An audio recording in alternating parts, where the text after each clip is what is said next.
You've probably heard it right. A diverse gut microbiome is a healthy gut microbiome. More species equals better health. Yeah, it's a really common idea. And, it came from some pretty important early discoveries in microbiome science. Exactly. And that's what we're diving into today, this whole idea that higher microbial diversity in your gut is, well, always the best thing. Hmm. We've got a stack of research articles here, and our mission is to really unpack this diversity dogma. Is it always true? Because those initial studies, the ones using really advanced DNA sequencing to see who is actually living in our guts, Right. they found that people with certain chronic diseases often had, fewer types of microbes compared to healthy people. Right. With these new tools, we could finally get a real sense of the trillions of bacteria and other microbes inside us. Yeah, And at first, focusing on just counting the different species, what scientists call alpha diversity, that seemed like a logical first step, didn't it, in understanding this complex world? it did. But what's fascinating, really, is that as we've learned more, we're seeing a much more detailed picture. Okay. It turns out that just counting species isn't the whole story, not by a long shot. What those microbes are actually doing. Their function. Exactly. And how well they work together within your unique gut environment. Think of it like the soil for a garden, maybe. That's incredibly important. Okay, let's unpack the soil idea then. So it's not just about how many different kinds of microbes you have, Yeah. but also about their functional capabilities. What jobs are they actually performing in there? Precisely. Imagine like a sports team. A team with a huge roster isn't necessarily going to win if everyone's trying to do the same thing. Right, yeah. Or if nobody has the skills for specific positions. Mm. A smaller team where each player has a unique role and they all work well together, that might be much more successful. That makes perfect sense. So similarly, your gut microbiome might have fewer species, but still be incredibly good at its job if the microbes present are versatile and if they collectively cover all the essential tasks like breaking down food, producing helpful compounds, interacting well with your body. So this high diversity equals health rule, it's not always correct. Not at all. Newer research is showing us situations where high diversity might even be something we don't want. Really? Like what? Well, for example, some studies have linked a large number of different microbes in the gut with things like food moving too slowly through the colon, Oh, interesting. and also with higher levels of potentially harmful byproducts from protein breakdown in the body. Okay. So it suggests that simply having a lot of different microbes doesn't automatically mean a good thing if their activities aren't coordinated or, aren't right for your individual system. A chaotic crowd isn't as effective as a well-organized team. That's a great way to put it. Exactly. And this brings up the whole concept of dysbiosis, doesn't it? We hear that term thrown around a lot, Mm-hmm. but it sounds like it's not as simple as just low diversity. Dysbiosis basically means an imbalance in the gut microbiome. That's a really important clarification. Yes, dysbiosis refers to an unhealthy or imbalanced microbiome. Yeah. But it's not just about having a low number of species. Hmm? There isn't one clear definition of dysbiosis that applies to everyone. Right. What might be considered low diversity and potentially unhealthy in one person or one situation could actually be a perfectly stable and healthy state in another. So the mission here is to really dig into these nuances then. We want to explore when lower diversity might actually be a good thing, Right. especially in specific situations like certain very restrictive diets or when you're fasting or even with some medical treatments. Exactly. It's all about understanding what those microbes are doing, how well they can bounce back from change. That's resilience. Resilience, yes. How well they work together. That's coherence. Coherence. Mm-hmm. And ultimately how they interact with their hosts, that's you, the listener. Exactly. It's about moving beyond just, counting noses and understanding the specific jobs each microbial resident has. And how they all cooperate within that whole gut ecosystem. Okay, so we're shifting focus, not just the number of species, but what they can actually do. Let's talk about this idea of functional resilience. What exactly does that mean for our gut microbes? Functional resilience is really about the gut microbiome's ability to keep performing its essential jobs. Okay. Even if it loses some of its members, maybe due to illness or, say, antibiotics, it emphasizes the capabilities of the community. Right. Its ability to process different nutrients, produce important substances like vitamins and short-chain fatty acids, Yeah. and interact with your body in ways that support your health. And this is where functional diversity comes in. It's not just species numbers, but the range of tasks they can cover together. Precisely. A microbiome might have fewer different types of bacteria overall, Okay. but still have high functional diversity if the species that are present are very versatile and can handle a wide array of tasks. Like a small team of multi-skilled people versus a big team of specialists. Exactly like that. A small group where everyone has multiple skills versus a large group where everyone can only do one specific thing. That makes sense. So even if you lose some species, the essential functions might still be covered by others? That's functional redundancy. Absolutely. Functional redundancy is like having backup systems in place. Right. It means you have multiple microbial species, often from different groups, that can perform similar or even overlapping functions. Okay. And this redundancy acts as a safety net. It ensures that critical jobs, like producing that important short-chain fatty acid butyrate, We hear a lot about butyrate. yes, or breaking down certain types of fiber in your diet, can continue, even if some species are lost due to, say, a course of antibiotics. And how does this redundancy actually get built into the microbial community? Is it just luck? Well, scientists look at something called the Microbial Genomic Content Network, or GCN, to understand this. ECN, okay. Think of it as a map linking different microbes to the sets of genes they have, and therefore the functions they can perform. This network tends to have a structure where microbes with smaller gene sets often have genes that are also found in microbes with larger gene sets. Ah. Plus, many different species are functionally quite similar in terms of their genetic capabilities. So there's overlap. A lot of overlap. Yeah.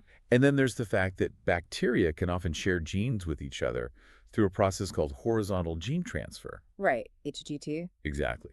That helps build in this redundancy, too. It's like the microbial world has a way to share skills and make sure important tasks can still get done. You mentioned butyrate production as an example.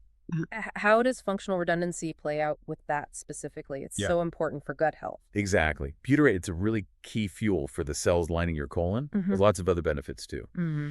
It's produced by a variety of different bacteria in the gut. So even if one or two butyrate-producing species decline, Yeah. the overall ability of the microbiome to make butyrate might be maintained by others stepping up. However, and this is a really important point, the strength of this backup system for butyrate, or for any function, it depends on the specific situation. How so? Well, if only a couple of very rare species can produce a very specific type of butyrate, then the redundancy for that particular function would be low, even in a gut with a high overall number of species. Got it.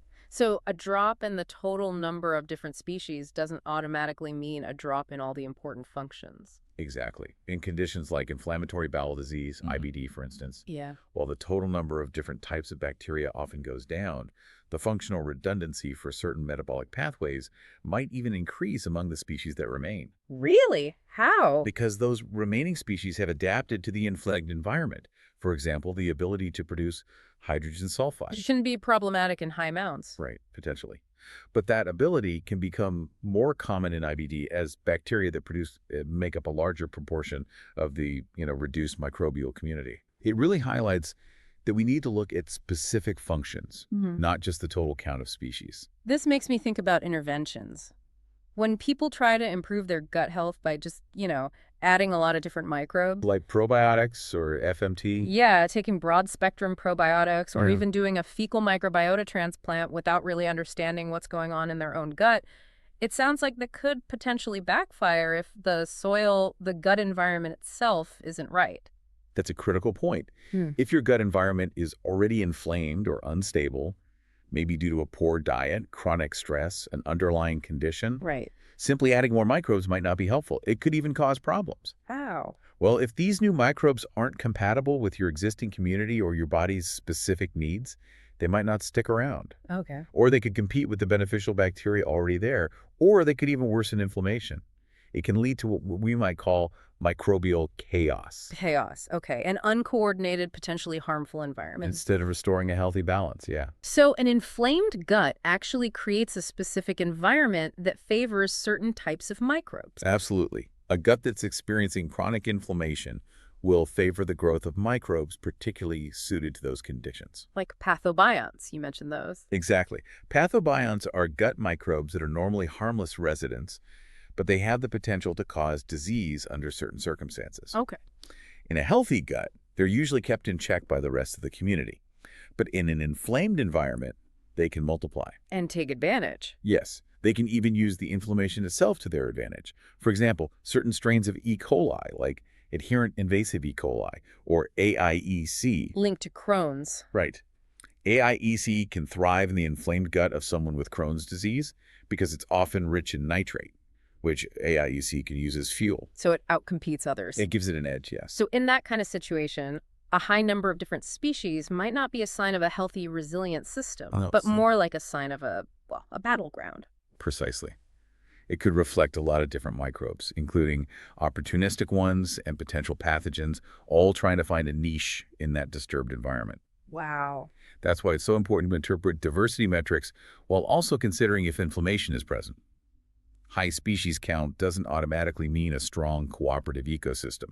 You mentioned pathobionts getting activated when the gut environment is compromised.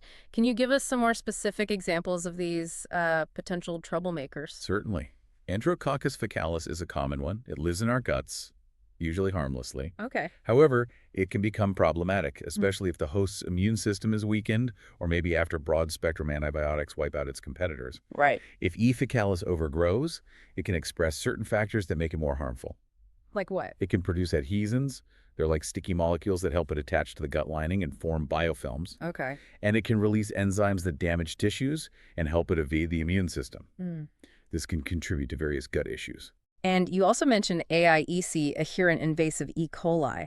That sounds particularly nasty in Crohn's disease. It does have some nasty tricks, yes. Yeah. It can latch onto the cells lining the intestine. Right. Actually invade those cells, multiply inside them. Wow. And even sneak across the intestinal barrier. It also has this ability to survive inside macrophages. Those are immune cells that normally destroy bacteria. Right. And while it's inside, it can trigger the release of pro-inflammatory signals like TNF-alpha. Fueling the fire. Yeah, exactly. And as we said, the inflamed gut environment in IBD, often with more nitrate, gives AIEC an advantage because it uses that nitrate for energy. It thrives in inflammation. It does. And interestingly, diet plays a role too. High-fat, high-sugar diets can sometimes thin the protective mucus layer in the gut, making it easier for these types of potentially harmful E. coli to get a foothold. Okay, so it's clear just having a large variety doesn't guarantee health. What should we be aiming for instead? You mentioned microbial coherence. What does that actually look like? Microbial coherence is really the key, I think, to a healthy gut ecosystem. Okay. It's about having a community where the different microbes work together in a coordinated way. Teamwork. Yes, both with each other and with your body. This leads to a stable and predictable set of beneficial functions being carried out. Right. The term originally came from animal studies, looking at nutrient digestibility, but the principle applies perfectly to human gut health. So a coherent microbiome is one that's well adapted. Exactly. Well adapted to your specific diet, your genetics, your physiology, your lifestyle. It's an ecosystem that efficiently does its job and supports your overall well-being. And a coherent microbiome is likely to be more resilient. Precisely. Microbial resilience is the ability of your gut community to withstand disturbances, things like diet changes, antibiotics, Right. and then bounce back to a healthy state afterwards. It has two parts, really. Resistance, Which is? the ability to maintain structure and function during a stressor, and recovery. Getting back afterward. Right, the ability to return to a stable, functional state after a significant disruption. So what makes a microbiome resilient? What factors contribute to that bounce back ability? Several things play a role. Yeah. First, having a stable core group of bacteria, often dominated by members of the Bacillata, formerly Firmicutes, Okay. and Bacteroidota, formerly Bacteroidetes. That provides a foundation. The ratio between these two can even be a general indicator of resilience. Interesting. Then, as we discussed, having a good level of microbial diversity itself can contribute to resilience. How so? It increases the chance that some species will survive a particular stressor or be able to take over essential functions if others are lost. Okay. And you also mentioned recovery-associated bacteria, RAVs. Who are these helpers? Think of species within the Bacteroides genus, like B. uniformis and B. the Tiotaomicron. They're key players in recovery. Okay. Also, Parabacteroides distasonus and Echinacea mucinifila often play important roles in reestablishing balance after disruptions like antibiotics. Bacteroides uniformis seems particularly important. Yes. B. uniformis has been consistently linked to successful recovery of the gut microbiome. Right. And of course, metabolic flexibility and functional redundancy, which we already talked about, are crucial for resilience too. Being able to switch tasks and having backups. Exactly. Helps the ecosystem weather storms. What about things like antimicrobial peptides from our bodies, or even antibiotic resistance genes in the bacteria themselves? That sounds a bit counterintuitive for a healthy gut. It does, but it's an interesting and important point. Host-produced antimicrobial peptides are body's natural antibiotics. Yeah. And bacteriocins, which are similar things made by our friendly gut bacteria, help regulate the population and inhibit pathogens. They help push things back to healthy after a disturbance. Okay. And surprisingly, the presence of certain antibiotic resistance genes in your commensal bacteria, your normal residents, can actually help them survive and repopulate after you've taken antibiotics, while more susceptible bacteria are wiped out. A paradox. It is a bit of a paradox, yeah. But it can contribute to the recovery of the beneficial members of the community. So resilience isn't necessarily about getting back to the exact same lineup of species after a disturbance. That's right. Especially if the gut environment has changed permanently, maybe due to a long-term diet change. Right. Resilience might mean adapting to a new, stable, functional state that's in harmony with that new environment. Okay. The focus should be on restoring beneficial functions that support your health, not necessarily getting back the exact same species mix. You put together a comparison contrasting just having a high number of species versus having this context-specific microbial coherence. Can you walk us through the key differences? Sure. If you just have high species count without coherence, they're not working well together. Yeah. The community stability might be shaky, especially if something disturbs the gut. Interactions might be uncoordinated, even harmful. Okay. Resource use could be inefficient. The output of beneficial stuff might be unpredictable, or even lean towards harmful things if the wrong microbes dominate. Right. And while there's potential redundancy just from numbers, the system could still be vulnerable if key coordinating species are missing or the environment is too hostile. Okay. Versus the coherent community. On the other hand, a community with good context-specific coherence, even with fewer species, tends to be much more stable. Right. It's well adapted to the host's gut. Interactions are more likely, synergistic, cooperative, Leading to predictable, often specialized metabolic outputs that benefit the host. Now, it might be less able to adapt to completely new or sudden changes if its functional range is too narrow, but generally it's more robust and reliable in the environment it's adapted to. That comparison really clarifies why more isn't always better. Now let's dig into some specific dietary scenarios. You mentioned ketogenic, carnivore, and fasting. How do these drastically different approaches affect the microbial landscape? Yeah, these diets are really interesting because they often result in a gut microbiome with lower overall diversity compared to, say, a typical Western diet. Right, which is often high in processed foods and varied ingredients. Exactly. Yet in certain situations, these lower diversity states can still be associated with health benefits. So it really challenges that simple idea. Highest diversity is always the goal. It really does. Let's start with ketogenic and carnivore diets, both very low carb. That's the primary fuel for a lot of gut bacteria, right? So how does cutting carbs impact them? Exactly. By drastically reducing the carbs reaching the colon, these diets essentially starve many of the saccharolytic bacteria, the sugar and starch fermenters. Okay. And this leads to some quite noticeable shifts in the types and proportions of microbes present. So what specifically happens on a ketogenic diet? Very low carb, but usually some non-starchy veg, healthy fats? Well, we often see a short-term decrease in total bacterial numbers and also a reduction in alpha diversity that species richness measure. Okay, short term. Yes. However, some longer-term studies show the microbiome can sometimes recover, maybe even see an increase in diversity as it adapts. Beta diversity, how different communities are between people, definitely shows significant changes on keto. Right. One of the most consistent findings, though, is a reduction in bifidobacterium species. Why is that? Just lack of carbs. That's likely the main reason they prefer carbs. But it's also possible that beta-hydroxybutyrate, or The BHB, main ketone body. yes, that BHB might directly inhibit bifidobacterium growth, maybe by making the local environment more acidic. Huh. So the body's own metabolic state signals the microbes. Exactly. A host-derived signal modulating the microbes. It's a great example. What about the big two groups, Bacillota, Firmicutes, and Bacteroidota? Bacteroidates, what happens to their ratio? The effects there are a bit more complex, and findings can vary. Some studies suggest keto might decrease Bacillota and increase Bacteroidota. Which is interesting because typical high-fat non-keto diets often do the opposite. Right. But other studies report no significant change or even an increase in the Bacillota to Bacteroidota ratio sometimes. So it's not totally clear. No, it likely depends on the specific keto protocol, individual response, things like that. And what about those important butyrate producers? How does keto affect them, given the lack of fiber? Well, since fiber is a primary food source for many butyrate producers. Like Roseburia, Faecalibacterium? Exactly, those key ones like Eubacterium rectale, Roseburia, F. prausnitzii. It's not surprising we generally see a reduction, especially short term. But can they adapt? There's some evidence they might adapt over longer periods, maybe recover some numbers, potentially using different substrates. Okay. And remember, the body makes some butyrate itself during ketosis, though likely less than a well-fed microbiome. Right. Interestingly, we often see an increase in Akkermansia mucinifera on keto. The mucus muncher. That's the one. It feeds on gut mucus, so maybe when carbs are scarce, it has an advantage using that host-derived food. Makes sense. And as you'd expect, with less carb fermentation, we tend to see a general decrease in total SCFAs in the gut: acetate, butyrate, propionate. Okay, so keto clearly impacts who's there and what they're making. What about its effects on gut inflammation and barrier integrity? That's a really active area of research, and we're seeing some promising findings. Yeah.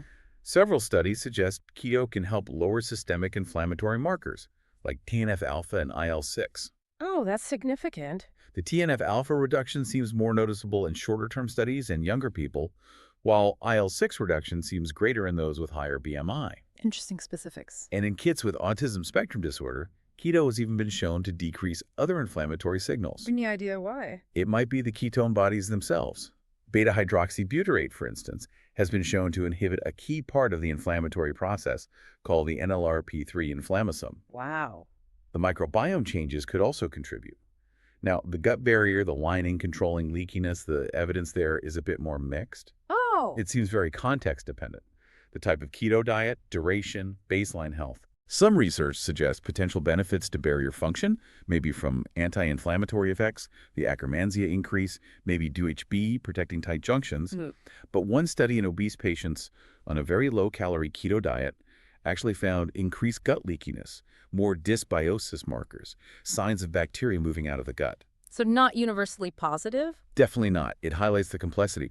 We also see the bifidobacterium reduction on keto linked to fewer pro-inflammatory Th17 immune cells in the gut, which could contribute to therapeutic effects in some inflammatory conditions. Okay, let's go even further down the low-carb path. The carnivore diet. No plants at all, just animal products. What do we know about its effects? The data on long-term carnivore diets in humans is still quite limited, so we need caution here. Understood. But there was a fascinating 4-year case study published, looked at one individual on a strict carnivore diet. They found his gut microbiome was dominated by Bacillota firmicutes, but surprisingly, it also showed persistent fiber degraders. Bacteria like Faecalibacterium, Roseburia. Exactly. Faecalibacterium, Blautia, Roseburia, also bacteroids, they were still there. Even with zero fiber. Even with zero fiber. And what's really striking, his overall diversity, alpha or beta, and predicted functions weren't significantly different from omnivores. Wow. That really challenges the assumption that these bugs need plant fiber. It absolutely does. How could that be possible? Yeah. Well, a few potential explanations. One, they might use alternative substrates. Animal tissues have glycans, complex carbs. Okay. And crucially, our gut mucus layer is rich in complex carbs called O-linked glycans. Ah, so they eat mucus too. It's possible they're better described as complex carbohydrate generalists, not just fiber degraders. They might have versatile enzymes for animal and host carbs. Adaptable. Very. Now, shorter-term studies switching people to animal-based diets do show rapid shifts. Increases in biotolerant microbes, bacteroids, allostypes, Bolophila, decreases in plant polysaccharide specialists. So rapid adaptation happens too. Even wild carnivores show daily microbiota rhythms despite sporadic feeding, suggesting inherent adaptation. You mentioned bile-tolerant microbes increasing.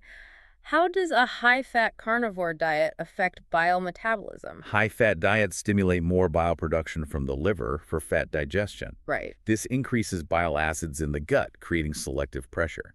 It favors bacteria that can tolerate bile. Like Bilophila wadsworthia. Exactly. Huh. That one often increases on high-fat, animal-based diets.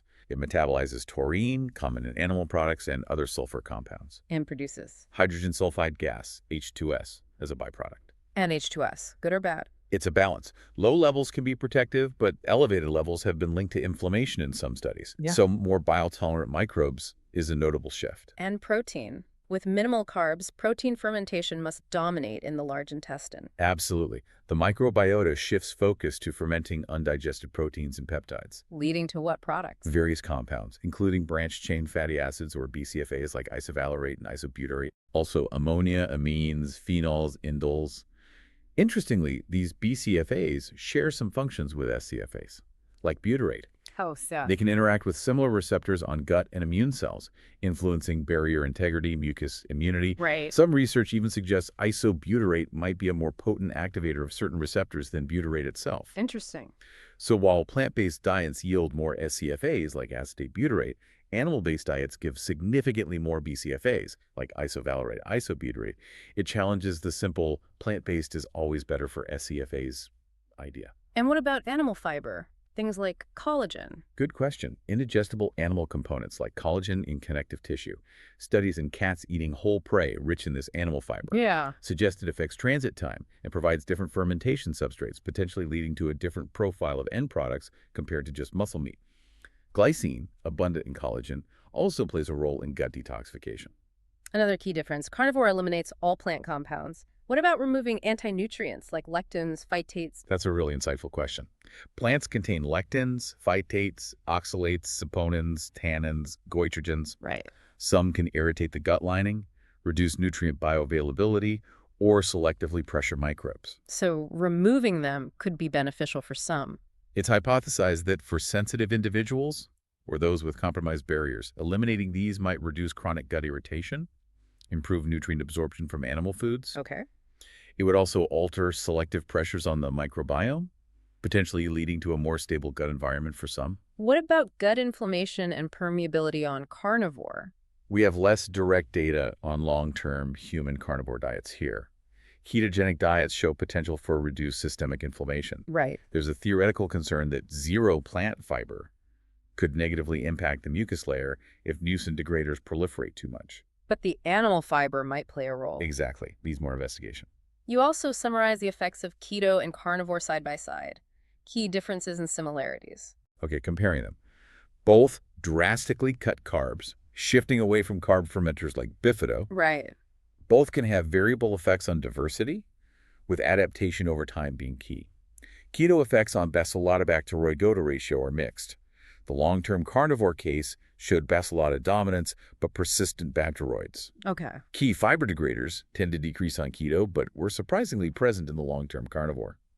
Akkermansia, the mucus feeder, often increases on keto, likely does on carnivore too. Makes sense. Bilophila, the bile-tolerant one, likely increases on both due to higher fat. SCFAs decrease on keto. On carnivore, they'd be very low, but BCFAs from protein fermentation increase significantly. All right. H2S production likely increases on both due to higher protein. Keto shows potential for lower systemic inflammation. Hypothesized for carnivore too, maybe from removing plant compounds. And the barrier. Effects are complex, mixed for keto. Carnivore, potential benefit from removing irritants, but theoretical concern about zero fiber impact on mucus. And carnivore eliminates all plant compounds. Keto includes some low-carb plants. Fascinating. These restrictive diets leading to less diverse but potentially stable functional communities. It makes you think about ancestral diets. You mentioned mono diets, ancestral patterns. Did our microbiomes evolve to handle less diversity? That's a really good question. Throughout evolution, ancestral populations likely had periods of less varied, more consistent diets. Seasonal reliance, staple foods, Right. suggest our microbiomes needed high adaptability and functional robustness with less diverse inputs. Constantly high dietary diversity, like modern Western diets, might not have been the norm. So maybe the microbiome adapted by having a core set of essential functions, a more specialized but stable community. Possibly, yes. And this consistency, even if less varied, might have fostered a more stable, less chaotic microbial terrain. Exactly. Consistent inputs, even limited ones, could lead to a more stable, predictable state compared to modern diets, with processed ingredients our guts haven't really evolved with. Right. Stability could encourage a more predictable, coherent, maybe less inflammatory community, as microbes aren't constantly shifting to handle new stuff. Let's shift slightly to another intervention. Fasting. Intermittent or prolonged?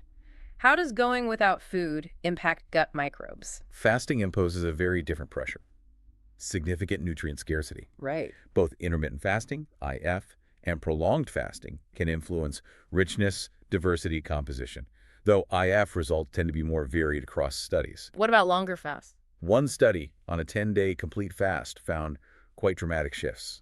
Significant increase in proteobacteria, decreases in Bacteroidetes and Bacillata firmicutes. Wow, specific bacteria. At the genus level, increases in Escherichia, Klebsiella acromantia, decreases in Bacillobacterium, Roseburia, bacteroides. That's a big change. What drives these shifts during fasting? Several factors. When we fast, ketone body production increases like got to be. Which we know affects bifido. Exactly. We also see altered SCFA production. One study suggested a possible link between tenoricute's increase and higher butyrate after fasting. Okay. Essentially, fasting acts like an ecological reset button. By removing the constant nutrient influx, it can reduce overall microbial load, potentially prune back species less adapted to using endogenous substrates like mucus or those less able to go dormant. Reducing the chaos. Could be a way, yeah. Favoring a community better equipped for scarcity. Animal studies also suggest fasting decreases intestinal inflammation, promotes intestinal stem cell health. Right. The fundamental metabolic shift to fat burning and ketone production alters the nutrient landscape for microbes, reshaping the terrain, favoring specific groups. Is that natural selection mechanism? Could be. Selecting against microbes overly reliant on constant dietary carbs. The persistence of fiber degraders on carnivore, likely using mesenchymal glycans. And the direct inhibitory effect of ketones on bifido, plus potential benefits of removing plant compounds for some. It all highlights complex interactions. Both what we don't eat and our internal metabolic state powerfully shape the microbiome. So it's becoming really clear. Less diverse diets, even no eating, can be compatible with gut health in certain contexts. The more diversity is better idea really seems too simple. It does seem that way. Let's talk about potential downsides of that more is better approach, especially with interventions like probiotics and FMT. Absolutely. While the intention is often good, improve gut health by adding beneficial microbes, the simplistic idea that more microbes or more diversity is always the answer can, well, unfortunately, lead to unintended negative consequences. Right. We need a much deeper understanding of the gut's complex ecological balance. Let's start with probiotics. They're everywhere now, marketed for general gut health. What are the risks of overdoing it, taking too many or the wrong kinds? Probiotics are live microorganisms that, in adequate amounts, confer a health benefit.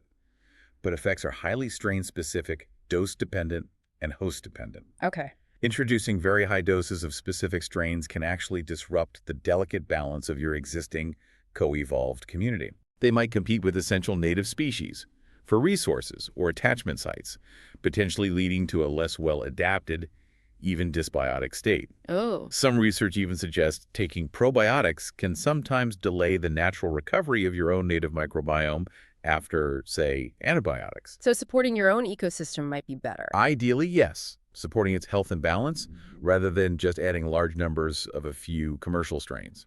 You mentioned specific adverse events. What can go wrong with probiotic overuse? One potential issue is developing or worsening SIBO, small intestinal bacterial overgrowth. Okay. In susceptible individuals, maybe with motility issues, certain probiotic strains, especially some lactobacillus, can contribute to or exacerbate SIBO. That's legal. Symptoms like excess gas, bloating, abdominal pain, malabsorption. Gasty. What else? Another concern is D-lactic acidosis and brain fog. Certain bacteria common in probiotics, again often lactobacillus, produce D-lactic acid, Which our bodies don't handle well. we metabolize it more slowly than lactic acid. If you have SIBO with these bacteria or impaired clearance, D-lactate can build up, Causing. potential neurological symptoms, confusion, disorientation, that brain fog feeling. There was even a case report of an airline pilot with significant cognitive impairment from a probiotic. Wow, that's serious. Any other potential negative effects? The impact on histamine levels is another really important one, especially for people with histamine intolerance or mast cell issues. How so? Some lactobacillus species produce histamine, which could worsen symptoms in sensitive people. Conversely, other strains might degrade histamine. The histamine paradox. Exactly. Highlights the need for strain-specific choices, considering the individual's histamine status and diet. Right. And finally, effects on inflammation aren't always straightforward. Many strains are anti-inflammatory, but others might be pro-inflammatory or offer no benefit, depending on strain and host state. And risks for immunocompromised people. Yes, a small but real risk of infection from the probiotic bacteria themselves. So the idea that all probiotics are universally good and more is better is definitely an oversimplification. Carries potential risks. Okay, let's switch to fecal microbiota transplantation, FMT. Really promising for recurrent C. diff, being looked at for other things. But are there similar risks of oversimplification here? Absolutely. While FMT is incredibly effective for recurrent C. diff and being researched for other conditions, it's a much more significant, complex ecological intervention. Transferring a whole community. Right. From donor feces to recipient gut. It could be beneficial, but also comes with potential risks and adverse events. Like what? Short-term, mild GI issues are common. Nausea, bloating, diarrhea, maybe fever, transient. Okay, more serious? Serious adverse events, though rare in C. diff treatment, can occur. Infections, aspiration pneumonia, very rarely bowel perforation. And there's a theoretical, not fully understood risk of transmitting infections or inducing chronic conditions. Donor screening is crucial. Plus, our understanding of long-term safety and persistence beyond C. diff is still largely unclear. We don't know the long-term consequences for other conditions yet. And the idea of a healthy donor is that straightforward. Is there one universally healthy gut microbiome? Increasingly, we're realizing that concept is likely an oversimplification, maybe problematic. Why? What's optimal probably varies significantly person to person, depends on the condition, recipient characteristics. So matching might be important. Emerging research suggests matching donors and recipients based on microbial profiles or host factors might be key, especially for long-term success in conditions like ulcerative colitis, UC. Example. Some studies link smaller age differences, even kinship, between donor and recipient with high remission rates in UC post-FMT. Interesting. We're also seeing that successful engraftment establishment of specific donor bacteria, like certain bacteroidetes, is often linked to positive long-term UC outcomes. And the recipient's starting point matters. Yes.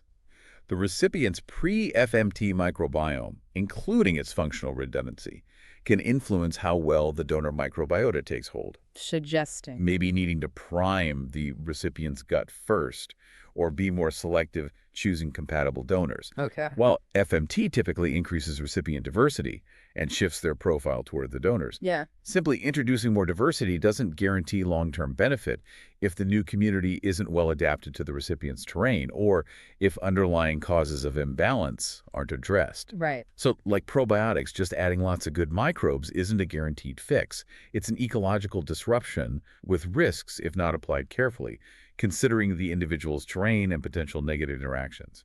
The histamine paradox again underscores this complexity within even a healthy donor sample. So if simply adding more bugs isn't the answer, what's a more sophisticated approach? You keep mentioning modulating the terrain. What does that actually involve? Exactly. Instead of focusing only on the microbes adding more or different types, a more sophisticated, sustainable approach looks at the host's internal environment, that terrain. Okay.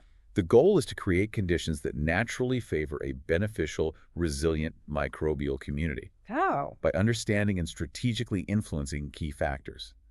Bile acid signaling, diet, stress responses, immune signals, gut pH, microbial epigenetics. Epigenetics, how genes are expressed. Yes, and even how bacteria communicate. Developing personalized interventions considering all these interacting factors holds more promise than one-size-fits-all. Let's revisit bile acid signaling. Essential for fat digestion, but you said they also regulate the microbiome and our metabolism. How does that work? Bile acids, made by the liver from cholesterol, Yeah. are crucial for fat breakdown in the small intestine. Right. But in the large intestine, gut microbiota transform them into secondary bile acids. These aren't just waste, they're signaling molecules. Signaling how? They interact with host receptors like FXR and TGR5 on cells in the gut and elsewhere. With what effect? Activating these receptors can improve gut barrier integrity, suppress gut inflammation, influence glucose and fat metabolism. Wow, complex. Very. The bile acid pool composition is constantly shaped by this two-way interaction between host and microbes. Disruptions are linked to various diseases. And diet influences this. Significantly. Yeah. High-fat diets increase bile secretion, altering the pool, favoring bile-tolerant bacteria. So manipulating bile acid signaling could modulate the terrain. Potentially, yes. Yeah. Through diet or targeted therapies, Yeah. it's a key pathway connecting us and our microbes. You've touched on diet, stress, immunity. Can you elaborate on how these broader host factors shape microbial communities and function? Diet, as we've said, is arguably the most pivotal daily factor. Macronutrients, fiber type and amount, bioactive compounds, they directly feed microbes, influence their gene expression, activity. And stress. Chronic stress, high cortisol. Yeah. It affects gut motility, increases permeability, leaky gut, changes nutrient availability, Leading to. often reduced diversity, shifts like fewer lactobacilli bifido, more proteobacteria, immune system. Constant communication. Chronic gut inflammation creates a hostile environment, driving dysbiosis. A healthy immune system maintains tolerance to beneficial bacteria. Stress can even reduce antimicrobial peptides, weakening defenses. Okay. And gut pH. Critical environmental factor. Yeah. Different pH levels favor different bacteria, different metabolic pathways, different end products. And microbes affect pH. Yes, through metabolism, like SCFA production. It's a dynamic feedback loop, heavily influenced by diet, too. You also mentioned microbial epigenetics, DNA methylation. How does this fit into modulating the terrain? It sounds like microbes adapting. It is. Microbial epigenetics, especially DNA methylation, lets bacteria adapt functionally without changing their DNA sequence. Like changing gene expression. Exactly, turning genes on or off. One process, epigenetic phase variation, EPV, uses methylation to influence regulatory proteins binding to DNA. What's the effect? It generates clonal heterogeneity, genetically identical bacteria with slightly different characteristics. A bet hedging strategy. For survival. Yes. Helps some survive new conditions, like antibiotics or nutrient shifts. It's highly likely host factors, diet, stress hormones, immune signals, drugs induce or select for these epigenetic changes. Allowing rapid adaptation. Rapid functional tuning, yes. Contributing to resilience.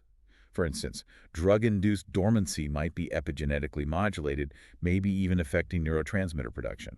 So microbes aren't passive, they adapt. What about how they interact and communicate with each other? Absolutely. The gut microbiota is a complex social network, constant interaction and communication. Like quorum sensing. Quorum sensing, QS, is a key one. Bacteria sense population density via signaling molecules, autoinducers. Triggering. Coordinated gene expression across the community for biofilms, virulence, motility, important for balance. Disruptions, maybe even by artificial sweeteners, could contribute to dysbiosis. Other communication methods. Direct contact. Type VI secretion systems, T6SS, inject effectors into competitors, contact-dependent inhibition, CDI systems too, and constant metabolite exchange, cross-feeding.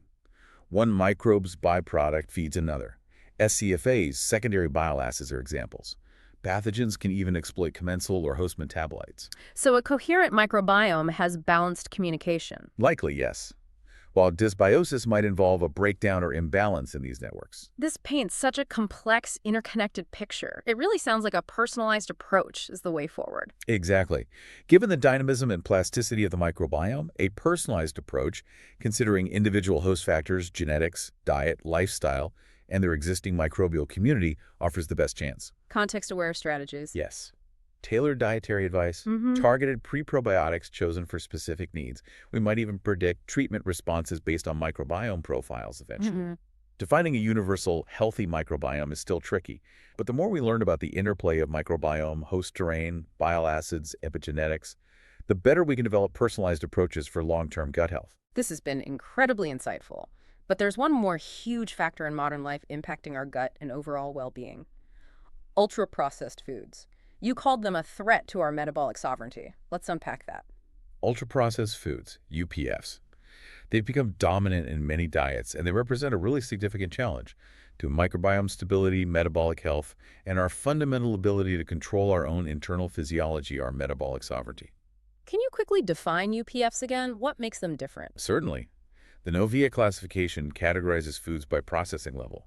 UPFs are at the far end. Meaning? Industrial formulations from extracted refined substances, sugars, oils, starches, proteins, plus many additives not used in home cooking, artificial flavors, colors, emulsifiers, preservatives, often very little, if any, whole food. Like sugary drinks, packaged snacks, processed meats, instant noodles. Exactly. Designed to be hyper-palatable, convenient, long shelf life. And unfortunately, they make up a huge chunk of calories consumed in many developed nations, and the trend is increasing globally. And what specifically are these UPFs doing to our gut health and microbial resilience?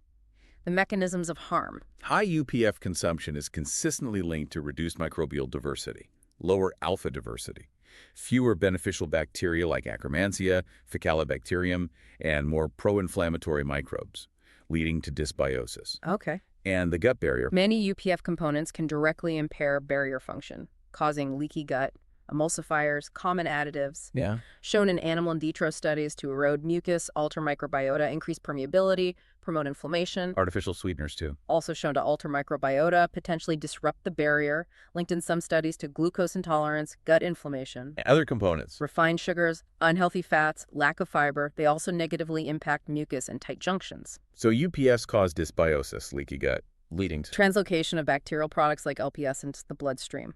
This contributes to chronic low-grade inflammation, both gut and systemic. a key factor in chronic diseases. Yes, metabolic syndrome, IBD, type 2 diabetes, colorectal cancer.